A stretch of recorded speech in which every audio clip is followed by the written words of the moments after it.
Trump also taking a victory lap after securing the release of 2 American prisoners abroad in just 24 hours' time. The latest is an unnamed U.S. citizen who is jailed in Belarus.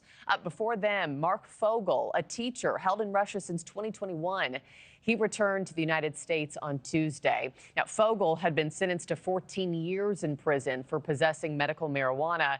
He was released in exchange for Russian money launderer Alexander Vinnik.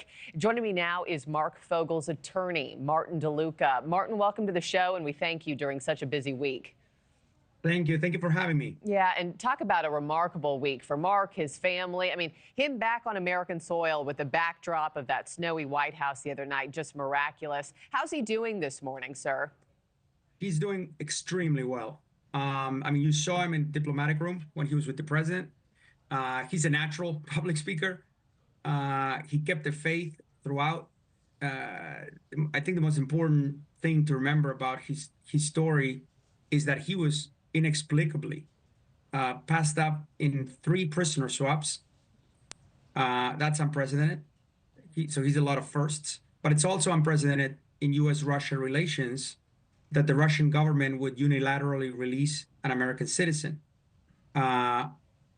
Now, they're calling that a swap because somebody else was released, but it's quite different than what's happened before. Yeah. Because because never before did you have that happen where they would just release someone and then hope that the other side would comply at some point later.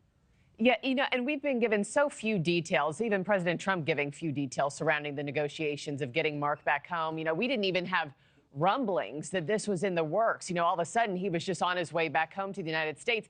Can you fill us in a bit more on just how quickly this all went down, Martin? Well, it wasn't quickly, but basically what happened was they had failed to designate Marc wrongfully detained for years, despite our advocacy, despite bipartisan support in Congress. There was a Marc Fogel Act calling for him to be designated, and they would refuse to do it. The Biden administration, for reasons that are a mystery to this day, inexplicable. But the day after the election, the family received the official notification that Marc had, in fact, been designated wrongfully detained. So just by getting elected, the president changed a few things, it seems. And that's when we realized nothing was going to happen during the transition if we didn't advocate ourselves, meaning the lawyers. So when did you receive the phone call, Martin, that he was coming home? And who called you? Was it Steve Witkoff, or who'd you get notified from? We knew, we had a sense of what was happening as it was happening, but I don't want to get into any specifics. Sure. What I can say is that we all got very happy phone calls once the plane, I think the first call I got from the plane was when it had left Russian airspace 17 minutes before.